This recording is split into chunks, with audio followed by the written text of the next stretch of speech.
Chef arogan pecat dan ceraikan istri demi gengsi di depan investor. Tapi langsung sujud ampun saat tahu nenek tua yang ditolong istrinya menyeberang jalan ternyata ibunda dari pemilik restorannya. Bagaimana nasib Chef Diko saat diusir dari dapurnya sendiri? Drama pembalasan paling pedih dan elegan. Tonton sampai tuntas dan subscribe sekarang. Pagi itu, aroma kaldu ayam yang direbus perlahan, slow cook, selama 4 jam seharusnya membawa kehangatan di dapur mungil rumah tipe 36 itu. Namun, bagi Sari, aroma itu kini terasa hambar, tertutup oleh hawa dingin yang mencekam di meja makan. Di atas meja kayu yang taplaknya sudah mulai pudar warnanya, tergeletak sebuah benda bisu yang menjadi pusat ketakutan Sari pagi ini. Sebuah amplop coklat besar dengan kop surat resmi pengadilan agama. Bukan dikirim via pos, tapi dilempar begitu saja oleh Diko tadi malam saat ia pulang sebentar untuk mengambil seragam chef barunya yang mahal. Tanda tangan. Jangan banyak drama. Besok sidang perdana. Ucap Diko dingin tadi malam, tanpa menatap mata Sari, lalu pergi lagi dengan mobil CR-V barunya yang mengkilap. Sari menatap amplop itu dengan tangan gemetar. Jantungnya berdegup kencang, memukul-mukul rongga dadanya. Ia tahu isinya. Ia tahu hari ini akan datang, tapi tidak menyangka akan secepat ini. 5 tahun pernikahan. 5 tahun perjuangan. Dulu, mereka merintis karir bersama dari nol di warung tenda pecel lele. Sari yang melayani tamu dengan ramah, mengatur keuangan, dan belanja ke pasar subuh-subuh. Diko yang memasak dengan passion membara. Kini, Diko sudah menjadi eksekutif chef di Le Palais, salah satu restoran fine dining paling bergengsi di Jakarta Selatan. Namanya sering masuk majalah kuliner. Wajahnya sering muncul di Instagram food blogger terkenal. Dan Sari? Sari masih di sini. Di dapur rumah yang sempit, dengan daster pudar dan tangan yang kasar karena terlalu sering mencuci piring dan baju. Diko memintanya berhenti bekerja saat restoran mereka mulai sukses. Dengan alasan, istri chef terkenal nggak pantas bau bawang di depan tamu. Dengan napas tertahan, Sari membuka amplop itu. Relaas panggilan sidang. Perihal, cerai talak. Pemohon, Diko Pratama. Termohon, Sari Rahayu. Alasan perceraian yang tertulis di lampiran gugatan membuat dada Sari sesak. Seolah paru-parunya diremas tangan tak kasat mata. Termohon, istri, tidak dapat mengimbangi gaya hidup dan status sosial pemohon, suami, yang kini merupakan figur publik di dunia kuliner. Keberadaan termohon menghambat perkembangan karir pemohon. Menghambat? Air mata Sari menetes jatuh, membasahi kertas itu.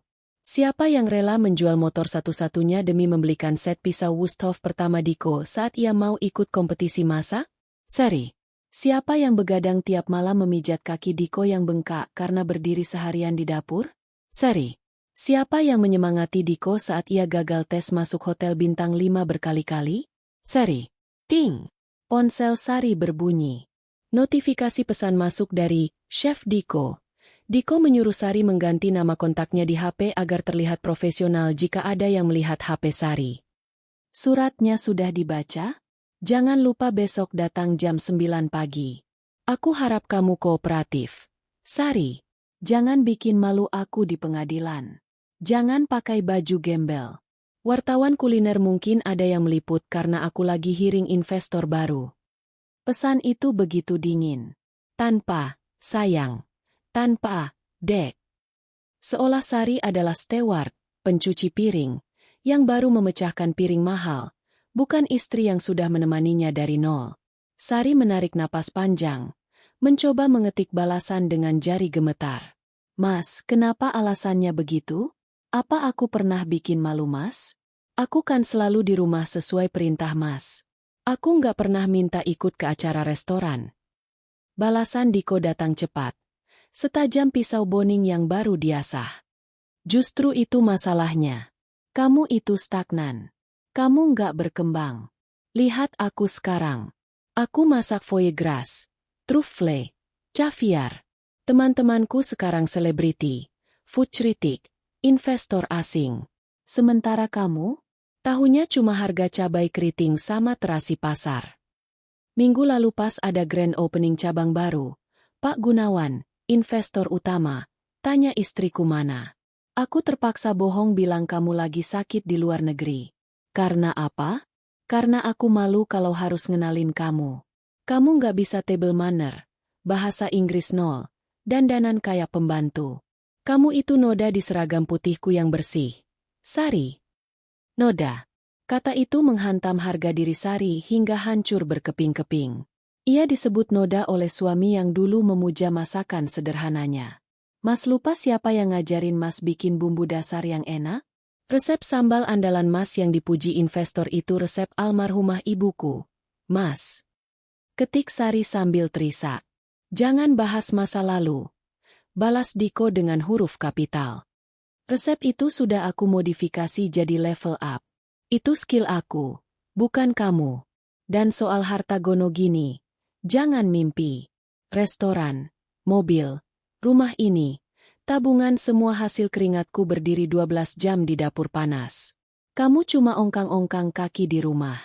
Jadi besok tanda tangan saja, ambil bajumu, dan pergi. Aku kasih uang kerohiman 5 juta.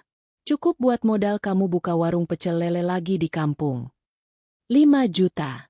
Harga pengabdian 5 tahun dan resep rahasia keluarga Sari dihargai 5 juta rupiah. Sari meletakkan ponselnya lemas. Ia menatap pantulan dirinya di cermin wastafel dapur. Wajahnya memang tidak semulus model Instagram yang sering direpost Diko. Tangannya kasar, ada bekas luka bakar minyak di lengannya. Luka yang ia dapat saat menggantikan Diko menggoreng ayam di warung tenda dulu karena Diko sakit demam. Luka yang kini Diko anggap menjijikan. Aku mungkin cuma tahu terasi dan cabai, Mas. Bisik Sari lirih pada bayangannya sendiri. Tapi aku tahu arti bersyukur. Sesuatu yang sudah hilang dari dirimu. Sari menghapus air matanya kasar. Ia tidak akan memohon. Ibunya selalu mengajarkan, kalau nasi sudah jadi bubur, jangan ditangisi. Tambahkan ayam, cakwe, dan kerupuk. Jadikan bubur ayam yang paling enak. Baik, Mas Diko, ucap Sari mantap, meski hatinya perih. Kamu mau aku pergi? Aku akan pergi. Tapi aku akan pergi dengan kepala tegak. Sari masuk ke kamar, mengambil tas jinjing lamanya. Ia hanya memasukkan pakaian seperlunya. Ia meninggalkan semua barang pemberian Diko. Tas branded KW yang pernah dibelikan Diko sebagai permintaan maaf karena selingkuh tipis-tipis dulu. Perhiasan emas muda, semuanya. Ia mengecek dompetnya. Hanya ada sisa uang belanja 100.000 rupiah. Tidak cukup untuk naik taksi ke pengadilan agama di Jakarta Pusat. Apalagi di jam sibuk besok pagi. Aku naik bus saja, gumam Sari. Nggak masalah. Dulu juga kita ke pasar naik Kopaja. Malam itu, Sari tidur di kamar tamu. Ia tidak sudi tidur di kasur yang spraynya sudah bau parfum wanita lain. Bau yang belakangan sering tercium di baju Diko tapi Sari diamkan. Besok adalah hari penentuan. Sari akan melepaskan Diko. Ia akan membiarkan Diko terbang tinggi dengan sayap kesombongannya.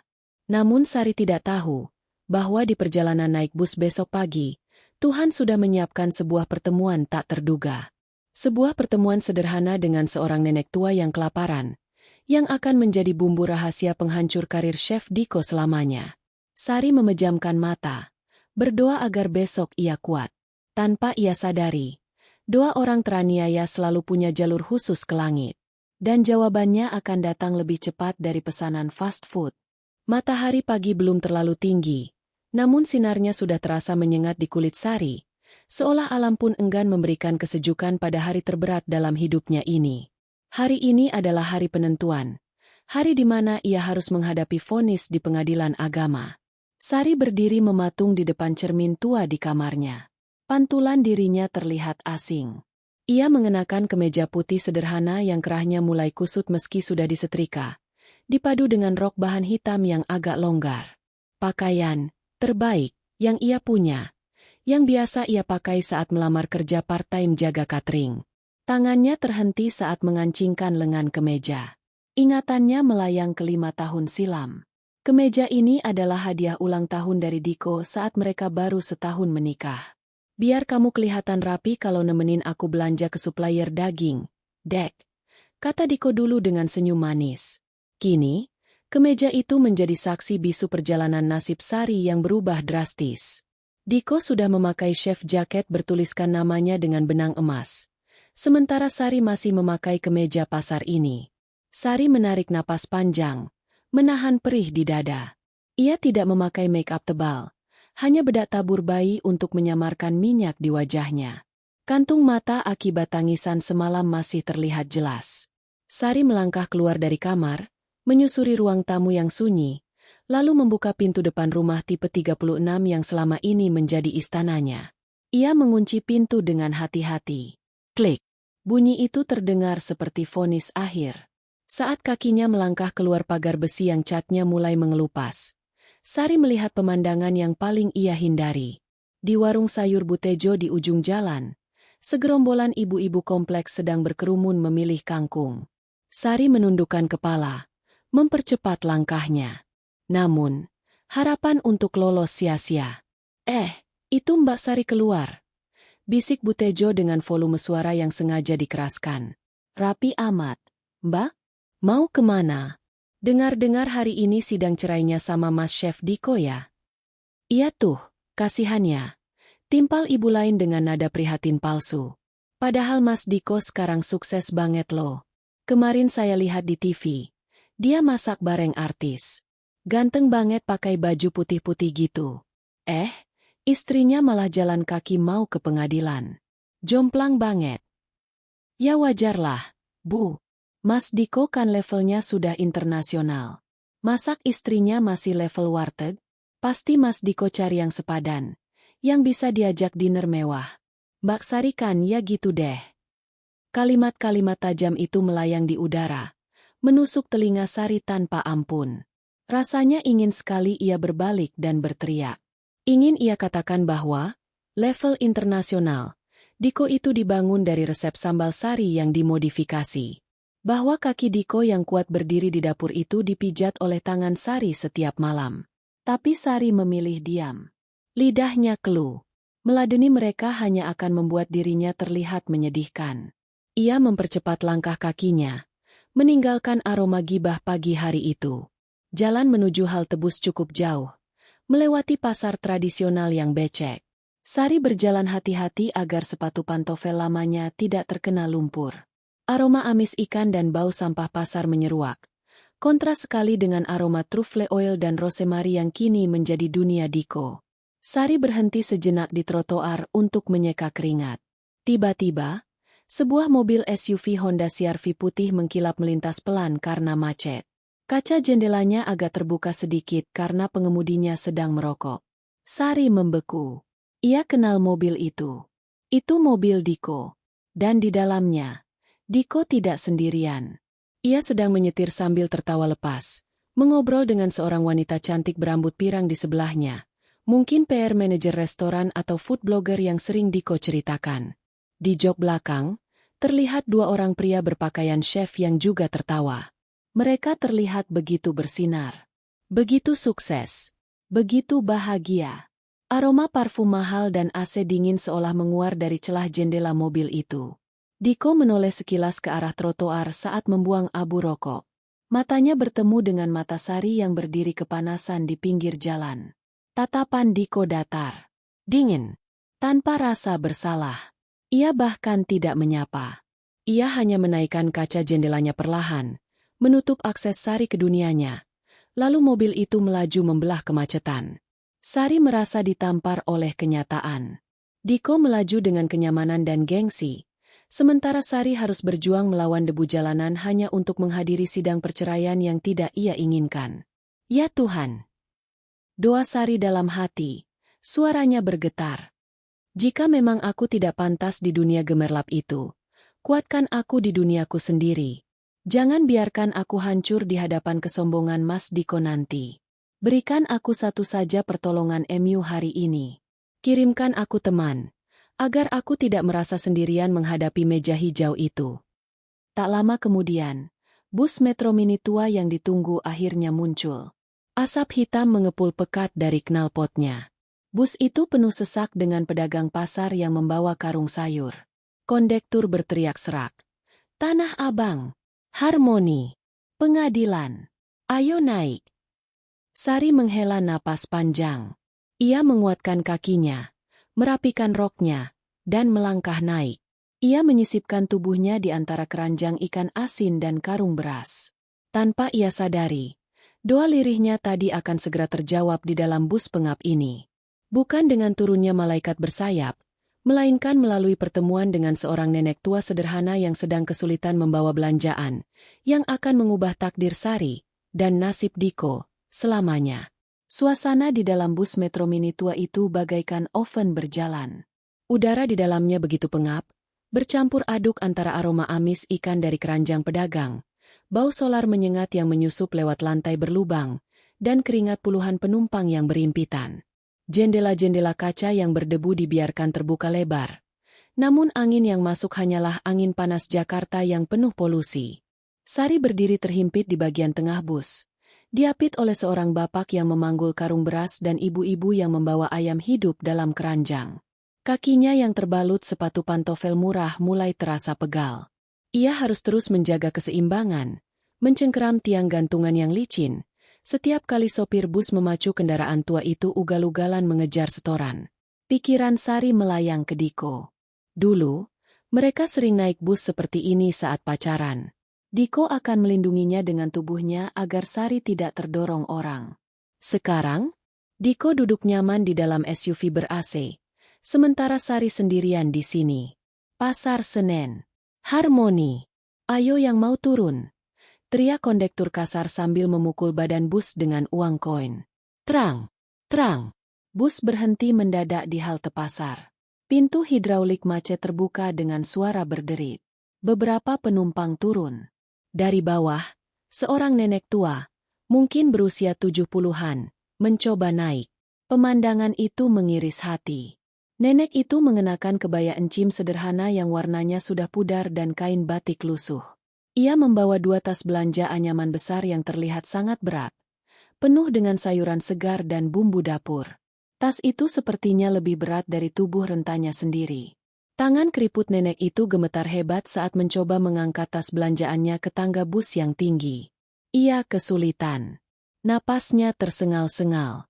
Waduh, si Mbah, belanjaan segede gitu naik bus. Cepetan dikit napa, macet nih. Hardik si kondektur tidak sabar, tanpa sedikit pun berniat turun membantu. Ia malah sibuk menghitung uang receh. Nenek itu mendongak dengan wajah panik. Maaf, nak. Sebentar berat sekali. Sopir bus yang tidak sabaran menginjak gas sedikit, membuat bus tersentak maju. From! Nenek itu kehilangan keseimbangan. Tas belanjanya terlepas dari tangan, nyaris menggelinding jatuh kembali ke aspal. Tubuhnya terhuyung ke belakang. Awas! Sari bereaksi secepat kilat. Ia tidak peduli kemejanya akan kotor atau bau. Naluri kemanusiaannya mengambil alih. Ia menerobos himpitan penumpang, melompat turun dari tangga bus, dan menangkap tubuh nenek itu sebelum jatuh. Hati-hati, Mbah! Seru Sari sambil menahan punggung si nenek. Tangannya yang lain dengan cekatan menyambar tas anyaman yang nyaris jatuh itu. Sini saya bantu naikkan tasnya. Mbah, Mbah pegang tangan saya, ucap Sari lembut namun tegas. Sari mengangkat 2 tas berat itu dengan tenaga yang terlatih. Tenaga mantan pekerja dapur yang biasa mengangkat karung beras 25 kilo. Ia meletakkannya di dekat kursi kondektur, lalu membantu nenek itu naik tangga bus dengan sabar. Terima kasih, enduk. Ucap nenek itu dengan napas memburu, wajahnya pucat. Keringat membasahi kerudung instannya yang miring. Sari tersenyum tulus. Sama-sama, Mbah. Ayo duduk dulu. Sari mengedarkan pandangan. Bus penuh sesak.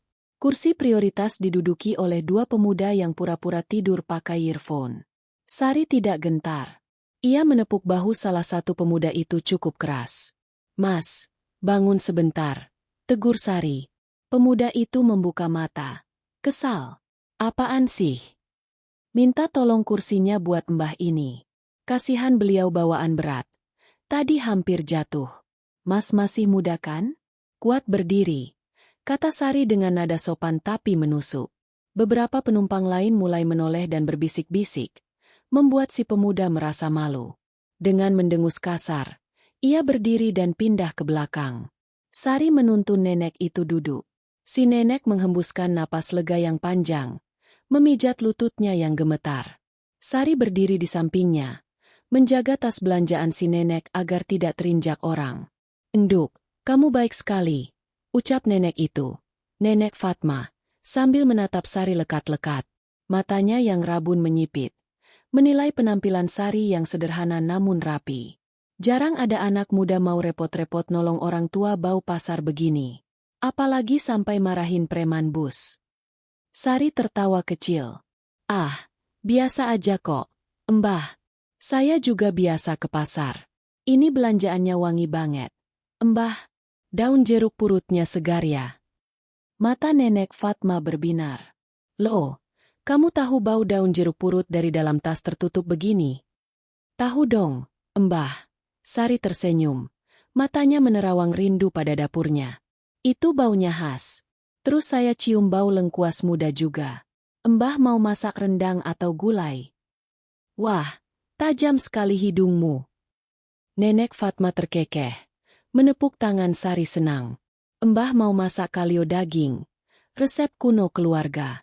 Tapi susah cari bumbu yang pas. Tadi Mbah keliling 3 pasar baru dapat lengkuas merah yang tua, biar rasanya nendang." "Lengkuas merah emang paling pas buat kalio, Mbah. Seratnya kuat, wanginya pedas.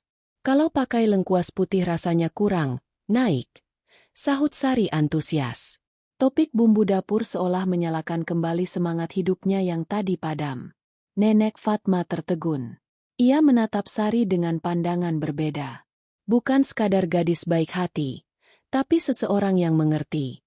Sebagai ibunda dari pemilik jaringan restoran yang sangat menjaga kualitas rasa, Nenek Fatma tahu bedanya orang yang sekadar masak dan orang yang punya soul, jiwa, di dapur. "Kamu pintar masak ya, Enduk?" tanya Nenek Fatma. Senyum Sari meredup. Ia teringat kata-kata Diko semalam. "Kamu stagnan. Kamu noda. Suka masak sih, Mbah. Tapi, suami saya bilang masakan saya level warteg. Gak pantas buat lidah orang kaya," jawab Sari lirih. Kejujuran itu keluar begitu saja karena ia merasa nyaman dengan nenek asing ini. Nenek Fatma mengerutkan kening. "Suamimu bilang begitu? Emangnya suamimu siapa?" "Chef Gordon Ramsay." Sari tersenyum pahit. "Dia chef eksekutif restoran mahal, Mbah.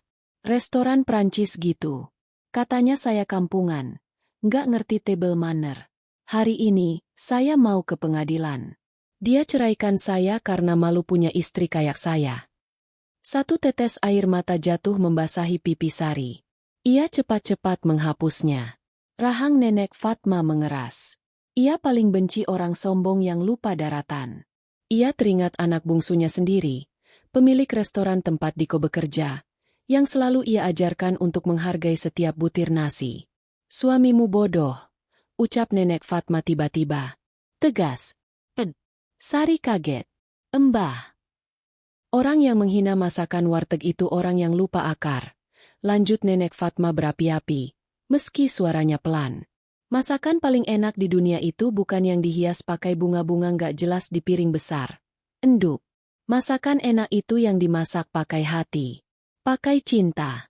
Kalau dia nggak bisa rasain cinta di masakanmu, berarti lidah dia yang mati rasa, bukan masakanmu yang salah." Kata-kata Nenek Fatma bagaikan oase di padang pasir. Sari merasa dihargai untuk pertama kalinya setelah sekian lama. "Makasih ya, Mbah," ucap Sari tulus. "Kamu mau ke pengadilan sekarang?" tanya Nenek Fatma. "Iya, Mbah. Kebetulan, Mbah juga mau turun di halte dekat sana. Anak Mbah janjinya mau jemput di situ. Tapi Mbah malas nunggu di mobil mewah dia. Mbah lebih suka naik bus. Bisa lihat kehidupan asli." Nenek Fatma terkekeh. Sekalian Mbah mau lihat, suami macam apa yang berani membuang permata demi batu kali. Mbah mau ikut?" Sari bingung. "Mbah temani sampai depan gerbang. Anggap saja balasan karena kamu sudah angkatin tas Mbah yang berat ini." Mbah nggak suka punya utang budi, kata Nenek Fatma keras kepala namun jenaka. Bus berhenti di halte dekat pengadilan agama. Sari membantu Nenek Fatma turun, mengangkat tas-tas anyaman itu dengan hati-hati. Mereka berdiri di trotoar panas. Di depan gerbang pengadilan, mobil SUV putih Diko sudah terparkir. Diko berdiri di sana dengan setelan jas rapi, merokok sambil tertawa-tawa dengan pengacaranya. Gayanya sangat arogan. Nenek Fatma menyipitkan mata, menatap Diko dari kejauhan. "Itu suamimu?" tanya Nenek Fatma. "Iya, Mbah. Itu Mas Diko." Nenek Fatma tersenyum misterius. Senyum yang menyiratkan badai. Ia merogoh saku kebayanya, mengeluarkan ponsel jadul. "Nduk, kamu masuk duluan."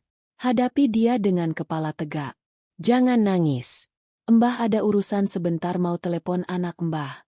Bilang sama dia, ibunya sudah ketemu, Koki, baru yang lebih hebat." Sari tidak mengerti maksudnya, tapi ia mengangguk.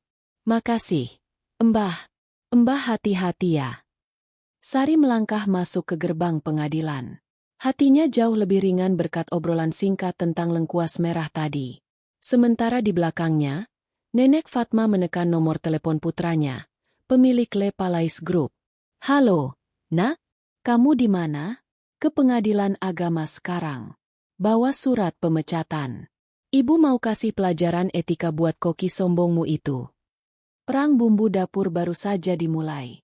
Gedung Pengadilan Agama Jakarta Pusat berdiri kokoh, namun atmosfer di lobi utamanya terasa panas, sepanas wajan wok yang baru diangkat dari api.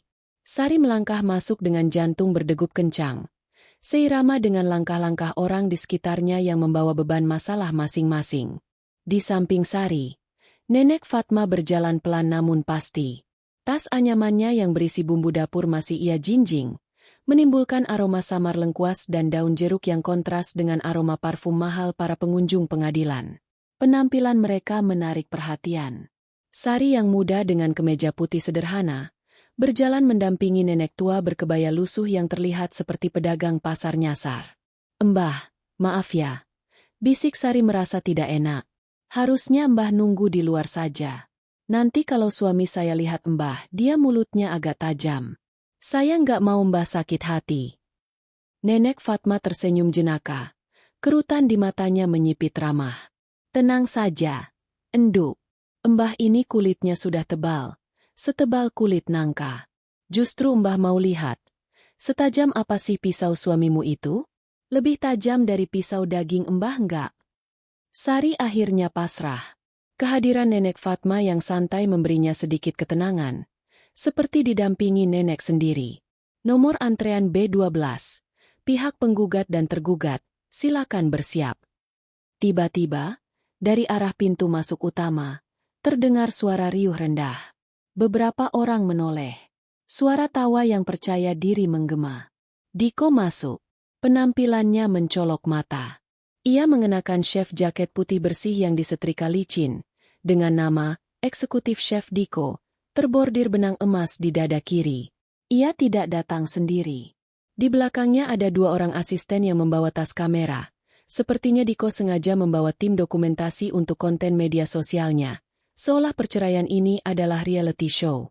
Diko berjalan dengan dagu diangkat tinggi. Aura selebriti chef menguar pekat darinya. Ia merasa dirinya adalah bintang utama, dan gedung pengadilan ini hanyalah salah satu panggungnya. "Sari!" panggil Diko lantang saat melihat istrinya duduk di pojok ruang tunggu. Diko menghampiri dengan langkah lebar, diikuti 2 asistennya yang sibuk merekam vlog diam-diam. Diko berdiri menjulang di hadapan Sari, menatap istrinya dari atas ke bawah dengan tatapan meremehkan. "Datang juga kamu?" Buka Diko sinis. Kirain bakal nangis di dapur seharian. Tapi ya ampun, Sar. Lihat dandananmu. Kemeja itu kan yang aku beliin 5 tahun lalu? Udah kuning kerahnya. Kamu niat nggak sih jaga image suamimu?" Wajah Sari memanas. "Ini baju paling rapi yang aku punya, Mas." Diko mendengus. Lalu matanya tertuju pada Nenek Fatma yang duduk di samping Sari, sedang asyik mengunyah sirih. "Dan ini siapa?" Diko menunjuk Nenek Fatma dengan telunjuknya. Jijik, kamu bawa pembantu baru?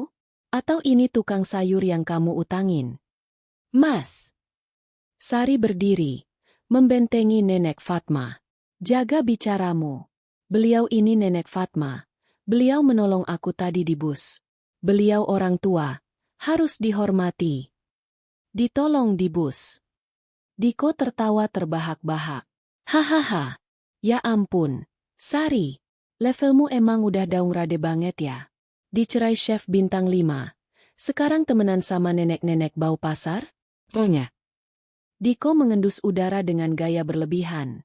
Bau terasi busuk, bikin mual. Diko menutup hidungnya dengan sapu tangan sutra. Satpam mana sih? Kok pedagang asongan bisa masuk lobi pengadilan? Unacceptable. Ini tempat steril. Nenek Fatma menghentikan kunyahannya. Ia menatap Diko lekat-lekat. Nak Diko, suara Nenek Fatma serak namun tenang. Hidungmu tajam mencium terasi, tapi tumpul mencium kebusukan hatimu sendiri. Diko melotot. Heh, nenek tua, berani menceramahiku? Tahu apa kamu soal rasa? Lidahmu itu lidah kampungan yang cuma tahu micin. Aku ini Chef Diko. Lidahku diasuransikan miliaran rupiah. Diko menoleh ke asistennya. Men, cut videonya. Jangan rekam nenek gembel ini. Ngerusak feed Instagram gue nanti. Lalu Diko kembali menatap Sari, menyodorkan sebuah map tebal. Tanda tangan ini sekarang. Ini surat pelepasan hak Gonogini. Restoran, rumah, mobil, semua punyaku karena itu hasil branding namaku. Kamu cuma dapat 5 juta uang kerohiman. Ambil, terus pergi sama temen gembelmu ini. Sari menatap map itu dengan tangan gemetar. Aku nggak mau, Mas. Restoran itu resep dasarnya dari aku. Kamu nggak berhak ambil semuanya. Resep apa? Bentak Diko. Suaranya menggelegar di lobi. Resep sambal terasi busuk warisan ibumu itu? Itu sampah. Sari.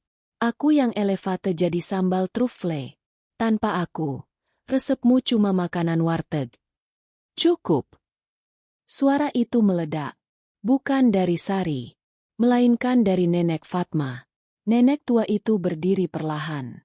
Ia meletakkan tas anyamannya ke lantai dengan bunyi bruk yang berat. Ia menegakkan punggungnya yang tadi membungkuk. Aura jenaka nenek pasar lenyap seketika, digantikan oleh aura matriarkal yang sangat kuat. Aura seorang wanita yang biasa memerintah ratusan karyawan dengan satu jentikan jari. Sejak kapan Lepalais Group merekrut koki yang tidak punya etika pada bahan masakan, apalagi pada manusia? Tanya Nenek Fatma dingin. Diko mengerutkan kening. Siapa lu bawa-bawa nama Lepalais?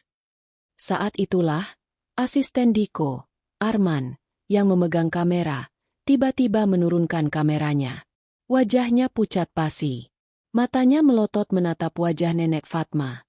Arman pernah melihat foto wanita ini di ruang kerja CEO Lepalais. Foto hitam putih wanita muda yang sedang memasak di dapur Istana Negara. Foto ibunda sang pemilik. Chef! Bisik Arman, menyenggol lengan Diko panik. Chef itu, lihat baik-baik. Apaan sih? Diko kesal. Nenek Fatma merapikan kebayanya. Kamu bangga dengan restoranmu. Nak Diko? Kamu tahu siapa yang mendirikan Lepalais 30 tahun lalu dari gerobak nasi uduk? Diko terdiam.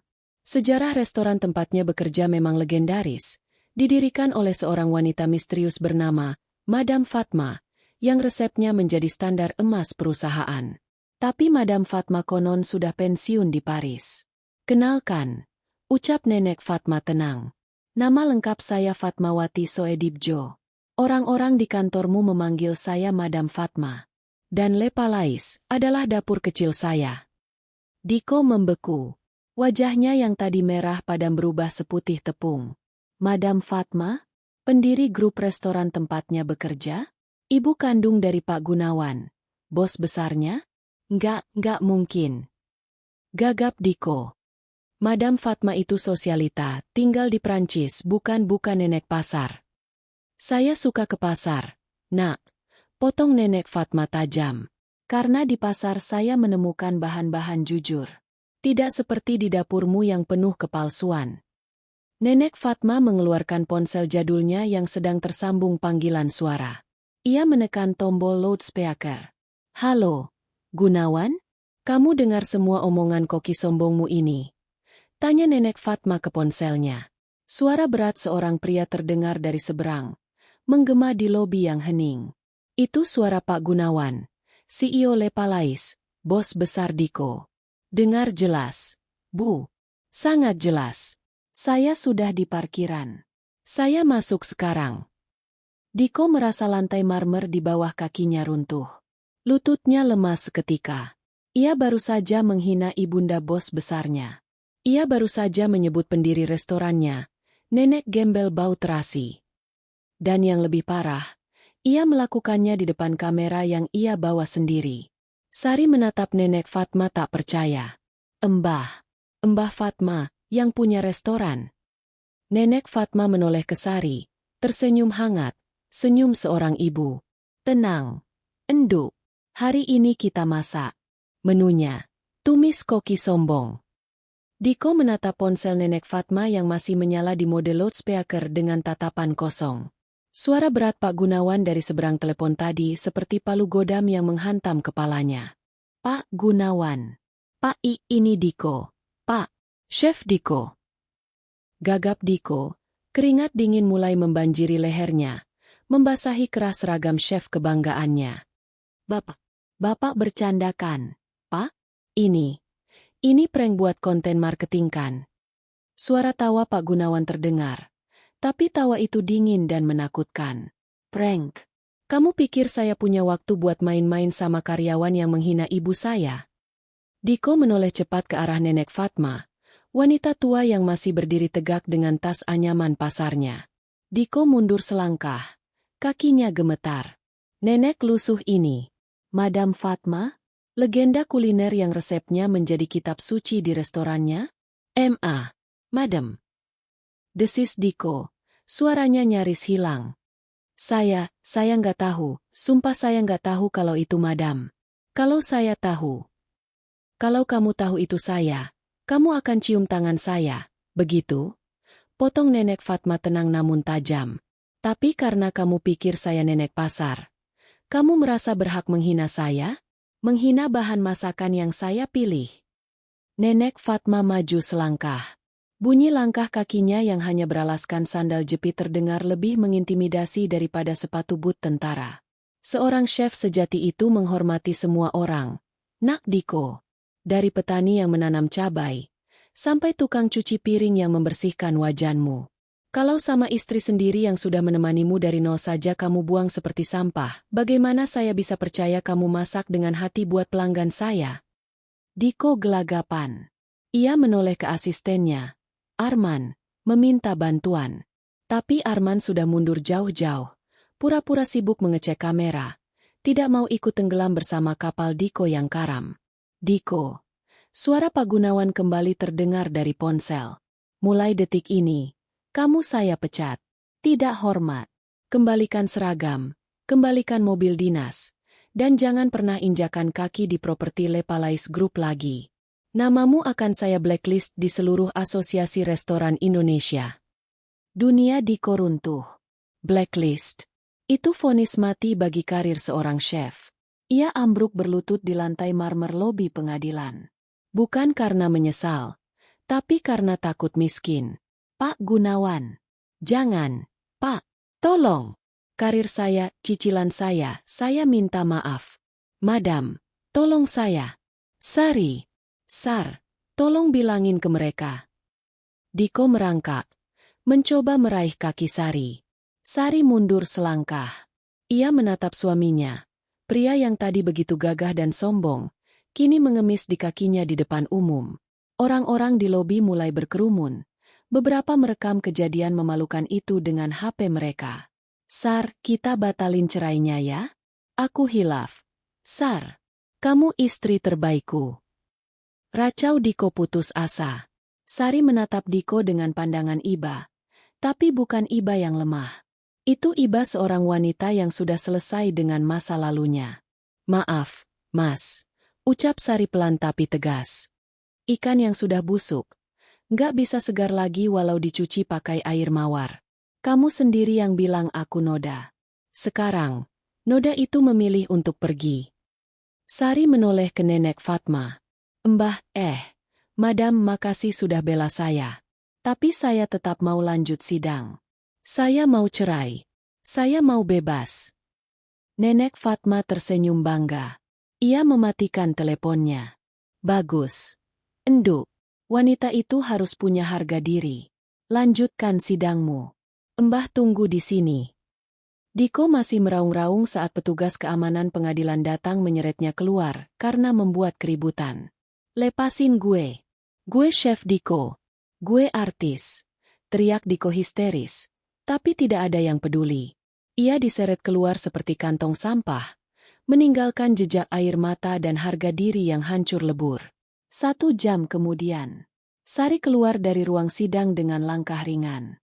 Putusan selah sudah keluar. Diko yang tidak hadir, karena sibuk histeris di luar, dianggap verstek. Proses cerai akan berjalan mulus. Di lobi, Nenek Fatma masih setia menunggu. Ia sedang duduk santai makan lemper yang dibelinya di kantin. Sari menghampiri, mencium tangan nenek itu takzim. Sudah selesai, Enduk. Sudah, Madam. Panggil Mbah saja. Lidah Mbah kaku kalau dipanggil Madam. Kekeh Nenek Fatma. Ia menepuk bangku di sebelahnya. Duduk sini. Sari duduk. Sekarang rencanamu apa? Enduk? Pulang kampung. Sari menghela napas. Mungkin. Mbah. Saya mau buka warung kecil-kecilan lagi. Modal uang kerohiman 5 juta itu cukuplah buat beli gerobak. Nenek Fatma menggeleng. Ia merogoh tas anyamannya. Mengeluarkan sebuah kartu nama hitam elegan. Bukan kartu nama restoran. Tapi kartu nama pribadi. Jangan buka warung kecil. Sayang bakatmu, kata Nenek Fatma. Mbah lagi butuh orang. Sari bingung. Orang? Pembantu. Mbah? Bukan. Mbah mau buka private kitchen. Restoran kecil. Cuma 4 meja. Masakan Indonesia otentik. Resep-resep kuno yang gak boleh dimodifikasi aneh-aneh kayak si Diko itu. Mbah butuh kepala dapur yang ngerti bumbu. Yang hidungnya tajam bisa bedain lengkuas merah sama putih. Dan yang paling penting yang masaknya pakai hati. Nenek Fatma menatap mata Sari dalam-dalam. Kamu mau jadi head chef Mbah? Sari ternganga. Saya? Tapi saya cuma lulusan SMA. Mbah, masakan saya masakan warteg. Masakan warteg kalau dimasak pakai cinta. Rasanya ngalahin hotel bintang 5. Potong Nenek Fatma mantap. Gajinya 3 kali lipat dari gaji si Diko.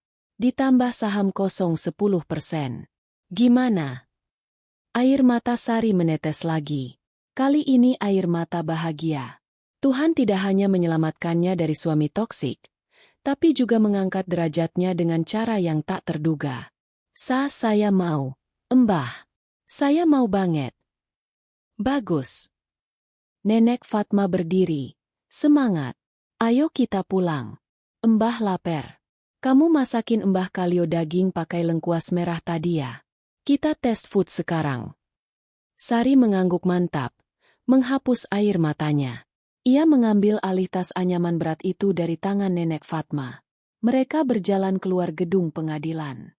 Di luar, mobil jemputan Nenek Fatma, sebuah Alphard hitam mewah, sudah menunggu. Sopir berseragam membukakan pintu.